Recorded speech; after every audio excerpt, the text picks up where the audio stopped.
Assalomu alaykum qadrli YouTube tomoshabinlari. Bugun sizlarga eng kichkina bo'lgan 3 ot kuchli motoblogimizdan 17 ot kuchlik eng katta motoblogimizgacha narx-navolarini, ma'lumotlarini tanishtirib o'tmoqchiman va kim shu turdagi motobloglardan xarid qilmoqchi bo'lsa, ekranga nomer qoldirdim. Bemalol aloqaga chiqib sotib olsanglar ham, to'liqroq ma'lumotini olsanglar ham bo'ladi. E'tibor berasizlar. Birinchisida turgan motoblogimiz 3 ot kuchli motoblog. Undan keyingisi 5 ot kuchli motoblog. Undan keyingisi 7, undan keyingisi 9, undan keyingisi 15 va undan keyingisi 17 ot kuchli. E'tibor bergan bo'lsanglar, eng kichigidan kattalashib, eng kattasigacha hozir sizlarga ma'lumotlarni berishni boshladim. Xo'p, birinchi bo'lib uyga, xo'jalikka ishlatish uchun hamyonbop hamda qulay bo'lgan variant 3 ot kuchligidan boshlaymiz. Bu 3 ot kuchli motoblogimiz yoqilg'i turi hammasi hozir benzinliklarini sizlarga tanishtiryapman. Yoqilg'i turi benzin baklari 1 litrlik, 1 litr benzinga 40 gram avtolni aralashtirib qo'yasiz. Avtolni quyganingizdan keyin zavodnoy orqali yarimta tortishingizga zavod olib, juda ham yaxshi ishlab beradi. Motori ishga tushgandan keyin teo tomonda gazlari bor, gazini bosadigan bo'lsangiz, frezasi aylanib, yerda chopib beradi. Yeringizni chuqurligini 30 sm gacha haydasangiz bo'ladi. Enaga oladigan joyi 40-45 sm joyda oladi. Xohlasangiz yer haydab, xohlasangiz ekiningiz ichiga bitta dona ekinning ichiga tushib, arig'ini chopib, kultivatsiya qilib, agat olib foydalansangiz ham bo'ladi. 4-5 sotidan 10 sotikgacha bo'lgan joyingiz uchun bitta mana shuni o'zi bemalol hamma ishingizni qilib beradi. Agat olish, kultivatsiya qilish, chizillash hamma ishlarni qilib beradi. Xo'p. Undan keyingisi, xo'p, narx-navosini ham biro'la aytib ketaman. Bularimizni narxi 1.500 dan, bu modellari 2.500 gacha bor. Undan keyingisi 5 ot kuchli motoblogimiz. Bu 5 ot kuchli motoblogimizning birinchisidan farqi, buni motorlari karterli bo'ladi. Karterli degani motoriga отдельный masla quyiladi. Benzin toza 80 benzin quyiladi. Xo'p, bu karterlining yaxshi tomoni issiq kunda tez qizimaydi. Shuni hisobiga undan ko'ra kattaroq yerlarda ham ishlatsanglar bo'ladi. Masalan, 20-30 sotik joylargacha bemalol olib foydalansanglar bo'ladi.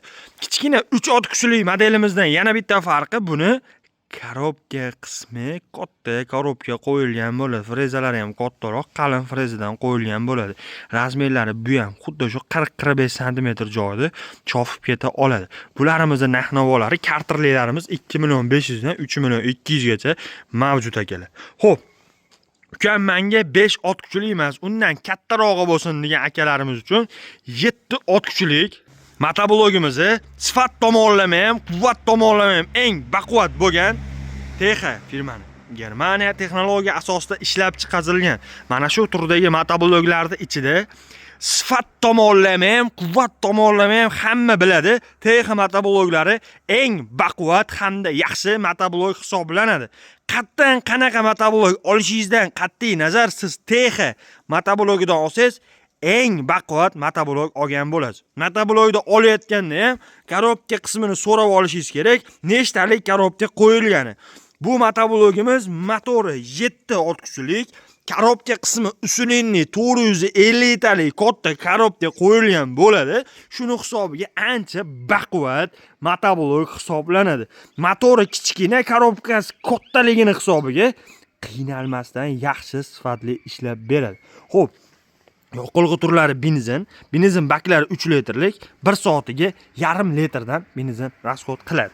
Yurishlari zavodnoy orqali yarimta tortganingizda zavodni olib, juda ham yaxshi sifatli ishlab bera oladi. Oldiga 1 hamda 2 skorishlari bor, orqaga bittadan zatni xotlarigacha jihozlangan. Bu 7 ot kuchli motobloglarimiz 2-3 gektargacha bo'lgan joyingizni bemalol haydash, kultivatsiya qilish, agat olish, yuk tashishlaringizni bemalol qilib bera oladi. Bu 7 ot kuchlilardan assortiment katta, 500 xildan oshiq 7 ot kuchli motobloglarimiz bor. Eng arzon modeli 2.700.000 dan boshlab, bunaqa sifatli modellari 4.500.000 so'mgacha mavjud. Turiga qarab, sifatiga hamda eng birinchi o'rinda korobka qismini katta kichikligiga qarab narxi o'zgaraveradi ekan. Xo'p, undan keyingi motoblogimiz 7 ot kuchli motoblogdan kattaroq 9 ot kuchli motoblog. Motorlari 177F motor, yoqilg'i turlari benzinlik, yurishlari zavodnoy orqali. Bu motoblogimizni ko'pchiligiga yoqadigan tomoni, bu motobloglarimizga original karburator qo'yilgan. Shuni hisobiga benzinni bu tanlamaydi.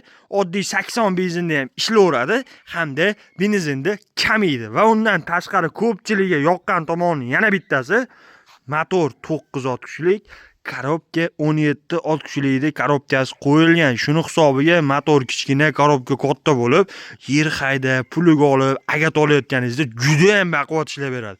Narx tomonlama arzonroq chiqadi, sifat tomonlama ancha baquvvat chiqadigan model hisoblanadi akalar bular. Xo'p, korobka qismi aytib o'tganimdek, katta 17 ot kuchlikda 550 talik korobkasi qo'yilgan, rollari uzun qilib ishlangan, oldiga 1 hamda 2 skorslar bilan jihozlangan.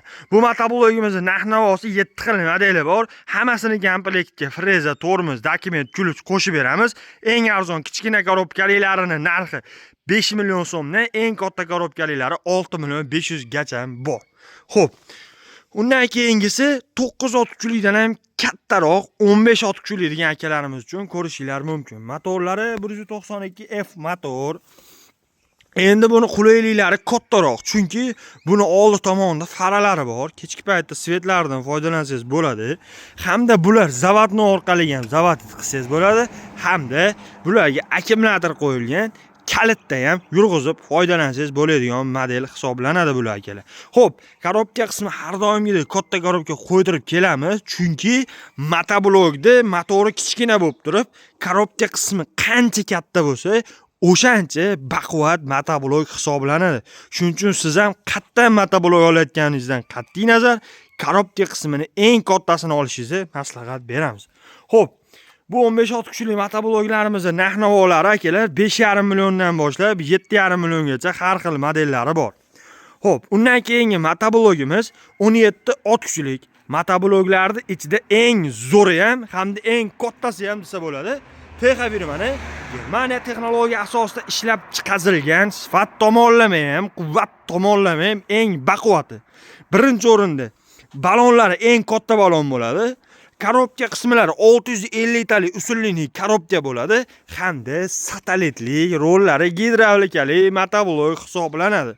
Hamda mos qismiga bitta ahamiyat bersangiz, eng katta moslardan qo'yilgan bo'ladi. Bularda kichkina mos bo'ladi, bunda eng katta mos bo'ladi hamda motoblogda eng qulay joyi akalar. Motoblogda haydab ketayotganingizda yoki yer haydayotganingizda o'ngga, chapga burmoqchi bo'lsangiz, rolni tortmaysizda. O'ng ruchkani bossangiz o'ng tomonga, chap ruchkani bossangiz motoblog o'zi avtomatik chap tomonga burilib bera oladi. Shuni hisobiga bu motoblogimiz eng qulay motoblog hisoblanadi akalar. Yoqilg'i turlari aytganimdek, benzin rasxodi ekonomik, eng kattasini va eng zo'rini olaman degan akalarga har doim mana shu satelitli motobloglarimizni tavsiya qilamiz. Sizga qaysi motoblog 17 ot kuchlik, 15, 9, 7, 5, 3 qaysi biri sizga yoqqan bo'lsa, kommentga kirib yozing. Xuddi o'sha motoblogda 3 ot kuchli bo'ladimi, 5 ot kuchli bo'ladimi? Yozsangiz, o'sha mana motoblogda o'zini to'liq obzorini qilib, video qilib chiqazib beramiz. E'tiborlaringiz uchun rahmat. Joninglar sog' bo'lsin. Video yoqqan bo'lsa, like tugmasini bosib qo'yasizlar.